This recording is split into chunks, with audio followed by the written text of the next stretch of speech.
여러분, 최고 수중의 보안 시스템이라고 하면 어떤 게 떠오르시나요? 뭐, 지문 인식, 홍채 스캔, 아니면 막 수식 자리에 복잡한 암호 같은 걸 보통 생각하실 겁니다. 네, 아주 객관적이고 정확한 방식들이죠. 그렇죠. 통과하거나 못하거나 기계적으로 아주 깔끔하잖아요. 맞아요. 생사가 걸린 문제일수록 우리는 기준이 명확하고 가시적이기를 바라니까요. 눈에 보이고 증명할 수 있는 확실한 증거를 원하죠. 그런데 만약에요, 생사를 결정짓는 유일한 기준이 그저 단어 하나라면 어떨까요? 그것도 혀의 위치가 1mm 달랐다는 아주 미세한 발음의 차이에 달려 있다면요. 와, 상상만 해도 등골이 서늘해지네요. 그러니까요. 복잡한 사상 검증도 아니고 그저 특정 자음을 어떻게 소리 내느냐에 따라 그 자리에서 처형을 당한다면 이거 너무 끔찍하지 않나요? 네, 아주 치명적이면서도 동시에 너무나 자위적인 기준이니까요. 빠져나갈 수 없는 잔혹한 심리적, 신체적 함정인 거죠. 맞습니다. 그래서 오늘 저희가 준비한 깊이 있는 탐구, 바로 그 함정의 한가운데를 보여주는 생생한 현장으로 여러분을 안내하려고 합니다.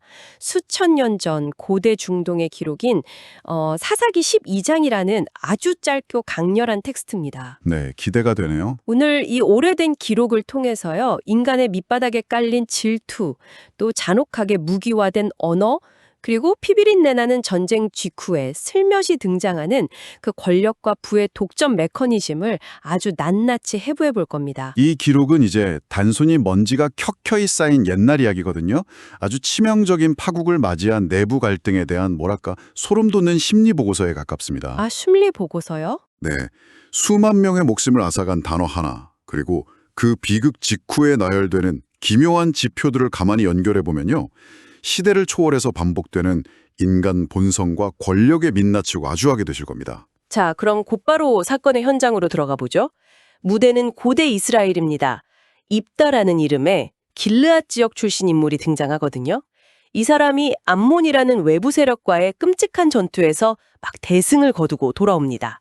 나라를 위기에서 구한 구국의 영웅이 된 거죠. 네, 엄청난 승리였죠. 그런데 잠깐, 여기서 본격적인 이야기로 들어가기 전에 짚고 넘어갈 게 있습니다. 이 기록의 배경이 되는 시대의 리더들을 사사라고 부르던데 이게 정확히 뭔가요? 법정에서 판결을 내리는 현대의 판사 같은 건가요? 아주 중요한 질문입니다. 현대 고관을 생각하시면 전혀 안 되고요. 당시 이스라엘은 중앙집권적인 왕이 없던 아주 혼란스럽고 파편화된 부족 사회였거든요. 왕이 없었군요. 네. 그래서 외부의 침략이나 내부의 위기가 닥쳤을 때 임시로 등장해서 전투를 이끌고 통치력을 발휘하던 카리스마적인 지역 군벌이나 부족장에 가깝습니다. 입다 역시 그런 위기 상황에서 길르앗 사람들의 리더로 추대된 군사적 영웅이었던 거고요. 중앙정부의 정규군 사령관이 아니라 난세에 등장한 지역 군벌이군요. 그렇다면 전쟁에서 크게 이겼으니 엄청난 환영을 받아야 할 텐데 상황은 정반대로 흘러갑니다. 맞아요. 아주 기묘한 상황이 벌어지죠. 이스라엘 내부의 에브라임 사람들이 북쪽에서 군대를 몰고 내려와서는 입다에게 엄청난 불만을 터뜨립니다. 불만 정도가 아니에요. 네가 전쟁하러 갈 때 왜 우리를 부르지 않았냐? 우리가 너와 내 집을 통째로 불태워버리겠다. 라며 살해 협박을 합니다. 아니, 나라를 구한 영웅한테 이게 할 소린가요? 표면적으로만 보면 에브라임의 행동이 아주 기괴하게 느껴지실 겁니다. 하지만 당시의 지정학적 권력 구조를 이해하면 이들의 억지가 어디서 기인했는지 알 수 있어요. 어떤 구조였길래요? 에브라임 지파는 당시 이스라엘 내에서 가장 머릿수가 많고 비옥한 땅을 차지한 이른바 최고 주류 기득권이었습니다. 이들은 항상 국가적 중대사의 중심에 자신들이 있어야 하고 모든 정치적 영광을 독차지해야 한다는 그런 오만한 특권의식에 사로잡혀 있었죠. 듣고 보니 되게 익숙한 패턴이네요. 변방 출신의 비주류인 입다가 자신들의 패싱하고 영웅이 되어버리니까 자신들의 권력 독점권이 흔들릴까 봐 두려웠던 거군요. 정확합니다. 그 두려움이 분노로 표출된 거죠. 현대로 치면 스타트업이나 프로젝트 팀에서 흔히 보는 밉상 캐릭터 같기도 해요. 누군가가 모든 리스크를 감수하고 밤을 새워가며 뼈 빠지게 일해서 프로젝트를 대성공시켰단 말이에요. 네, 혼자 다 고생한 거죠. 그런데 도와달라고 사정할 땐 온갖 핑계를 대며 발을 빼던 사람이 프로젝트가 대박 나니까 갑자기 나타나서 왜 내 이름은 공동창업자 명단을 제일 먼저 안 넣었냐. 당장 소송 걸고 회사를 망가뜨리겠다라고 협박하는 꼴이잖아요. 와, 아주 정확한 비유입니다. 입다의 대답을 보면 그 상황이 더 명확해져요. 입다가 논리적으로 반박하거든요. 내가 위기에 처했을 때 분명히 너희에게 도움을 청했지만 너희는 방관했다. 그래서 나는 내 목숨을 걸고 나가서 싸워 이겼는데 왜 이제 와서 내게 칼을 들이대느냐 하고 말이죠. 그쵸. 내가 뻔히 도움을 청했는데 무시했잖아요. 맞습니다. 이 텍스트는 위기 상황에서는 철저히 리스크를 회피하다가 결과가 나오면 무임승차해서 명예를 가로채려는 권력 집단의 병리적인 심리를 아주 날카롭게 찌르고 있습니다. 주류 기득권이 자신이 통제하지 않은 타인의 성공을 얼마나 두려워하는지 보여주는 대목이죠. 네. 논리적으로는 입다의 완벽한 승리네요. 팩트로 반박을 했으니까요. 그런데 권력을 쥔 자들은 자기 잘못을 인정하는 법이 없죠. 에브라임은 물러서지 않고 결국 끔찍한 내전이 터집니다. 비극의 시작이죠. 그리고 바로 여기서 이 텍스트가 가진 가장 비극적인 장면이 등장합니다. 전쟁이 벌어지기 직전 에브라임이 길르앗 사람들을 향해 아주 치명적인 모욕을 던져요. 너희 길르앗 사람은 본래 에브라임에서 도망친 자들이다 라고요. 즉 너희는 근본도 없는 도망자, 찌꺼기 주제에 감히 우리에게 대드냐는 식의 정체성 공격을 한 겁니다. 네, 그 모욕이 결국 수만 명의 피를 부르는 도화선이 되었습니다. 물리적인 폭력을 행사하기 전에 언어를 통한 타자의 비인간화, 즉 정체성의 말살이 먼저 일어난 것입니다. 길르앗이라는 집단의 고유한 존재 자체를 부정해버린 거죠. 아, 진짜 잔인하네요. 결국 분노가 폭발한 길르앗 사람들은 에브라임과 전면전을 벌이고 결과는 길르앗의 압승으로 끝납니다. 그런데 여기서 상황이 흥미로워지는 게 아니라 너무나 참혹하고 귀괴해져요. 네, 전쟁 후의 처리가 문제였죠. 승리한 길르앗 군대는 요단강 나루턱을 장악합니다. 패배하고 도망치는 에브라임 사람들이 집으로 돌아가려면 무조건 건너야 하는 유일한 길목이죠. 일종의 살벌한 국경 초제소를 세운 겁니다. 도망갈 곳을 원천 봉쇄한 거네요. 맞아요. 그리고 지나가는 사람을 붙잡고 묻습니다. 너 에브라임 사람이냐? 하고요. 아니라고 거짓말을 하면 단어 하나를 발음하게 시킵니다. 바로 십볼렛이라는 단어죠. 그 단어 사실 곡식 이삭이나 흐르는 시냇물을 뜻하는 일상적인 명사입니다. 특별한 주술적 의미가 있는 단어가 전혀 아니에요. 진짜 평범한 단어인데 이게 완벽한 살인 무기가 됩니다. 에브라임 사람들의 지역적 억양, 즉 사투리 때문에 이 단어의 첫소리인 쉬 발음을 제대로 하지 못하고 스에 가깝게 십볼렛이라고 발음을 했다는 겁니다. 네, 발음 구조상 어쩔 수 없었던 거죠. 그리고 놀랍게도 그 발음 하나를 틀렸다는 이유만으로 현장에서 목을 뱁니다. 그렇게 그 나루턱에서 죽어나간 에브라임 사람의 수가 무려 4만 2천 명이라고 기록되어 있어요. 정말 끔찍한 학살입니다. 잠깐만요. 저는 이 부분에서 멈칫할 수밖에 없었습니다. 4만 2천 명도 아니고 420명도 아니고 4만 2천 명입니다. 강물이 피로 완전히 덮였을 숫자예요. 단지 지역적인 억양 하나 때문에 4만 2천 명을 학살했다고요? 숫자가 주는 압도적인 공포가 있죠. 네. 현대통제소에서 특정 지역 사투리를 썼다고 기관총을 난사한 것과 같은데 한낱 모욕적인 말 한마디를 들었다고 이렇게까지 끔찍한 인종청소를 벌이는 건 아무리 고대라지만 너무 극단적인 과잉 반응 아닙니까? 이 대목에서 느껴지는 그 충격과 거부감이 정상입니다. 수재의 규모도 비현실적이지만 사람을 죽이는 방식이 너무나 건조하고 기계적이라서 더 끔찍하죠. 하지만 이 참극의 이면을 들여다보면 언어의 무기화가 어떻게 극단적인 배척의 메커니즘으로 작동하는지 알 수 있습니다. 언어의 무기화요? 어떻게 그게 가능하죠? 그냥 옷을 바꿔 입거나 고향이 다르다고 끝까지 우기면 되는 거 아닌가요? 아, 바로 그 점을 길르앗 사람들이 노린 겁니다. 에브라임이 먼저 너희는 도망자다라며 길르앗의 정체성을 짓밟았잖아요. 네, 그랬죠. 부터 혀의 근육과 신경에 각인된 모국어일 특정 음소, 즉 발음은 극도의 공포와 스트레스 상황에서 절대 의도적으로 꾸며낼 수 없습니다. 하루아침에 교정될 수 있는 게 아니니까요. 아, 듣고 보니 그러네요. 생사가 걸린 그 극도의 공포 앞에서는 머리로 생각하기 전에 입이 먼저 무의식적인 습관대로 움직여 버릴 테니까요. 맞습니다. 길르앗은 일부러 에브라임 사람들이 생물학적으로 절대 통과할 수 없는 완벽한 함정을 판 거군요. 그렇습니다. 길르앗은 에브라임의 그 무의식적인 신체적 문화적 특성을 아주 자의적인 죽음의 비밀번호로 전락시켜버린 겁니다.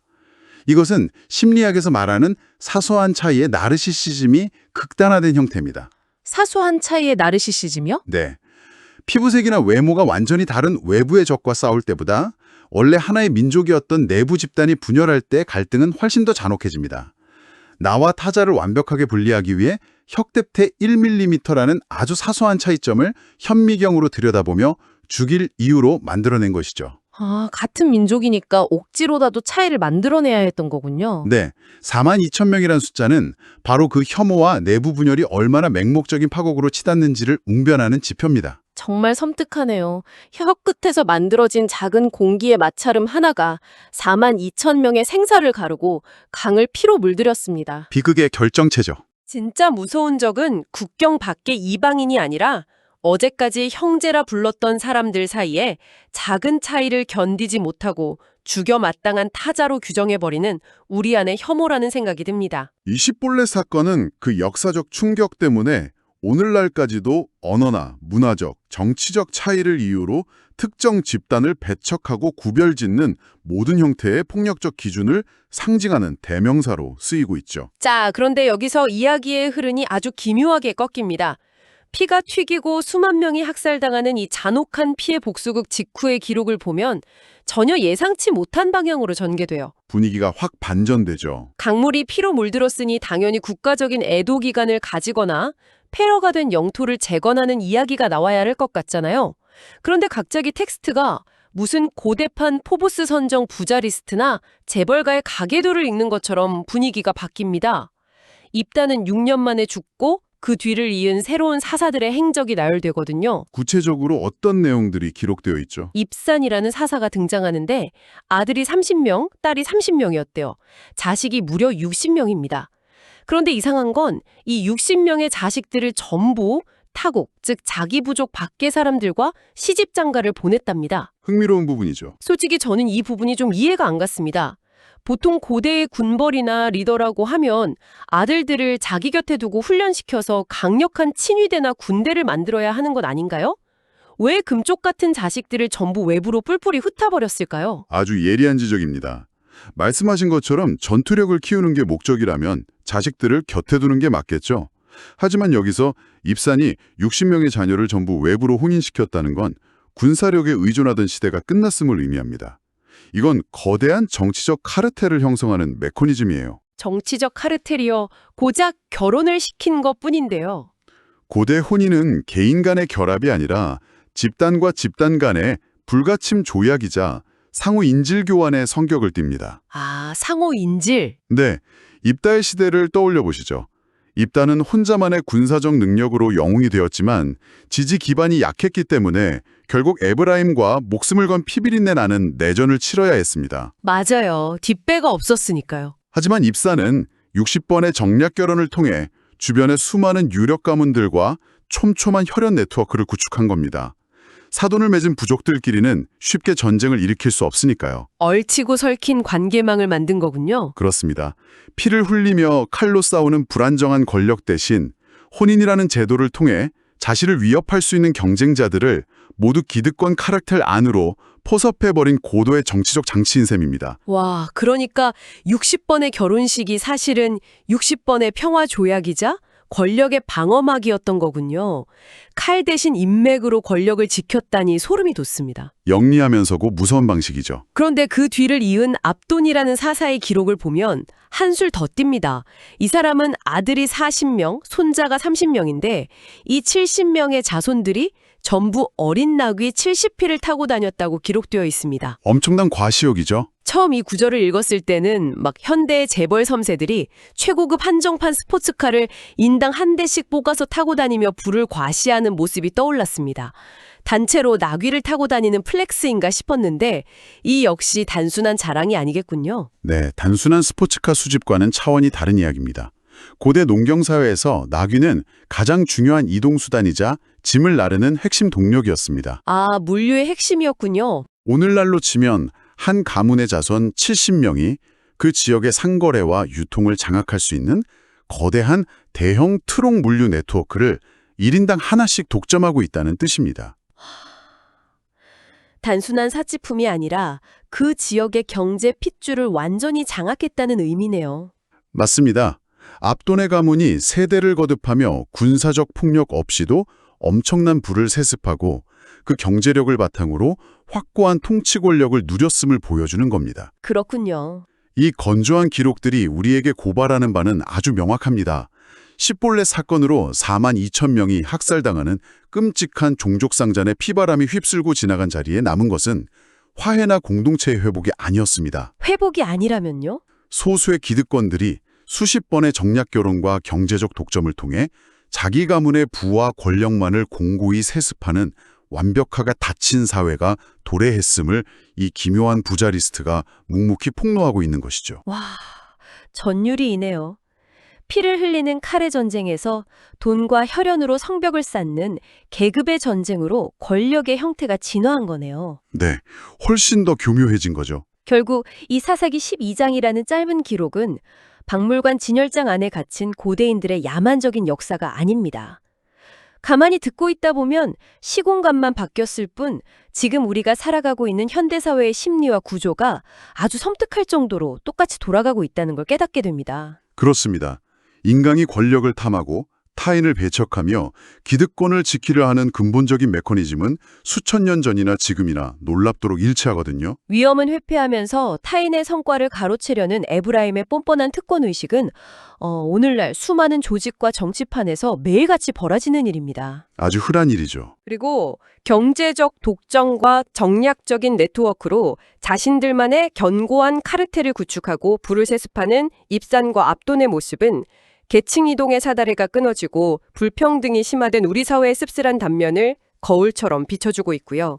정확히 짚으셨습니다. 하지만 무엇보다 제 머릿속을 맴도는 가장 큰 충격은 역시 십볼렛 사건입니다.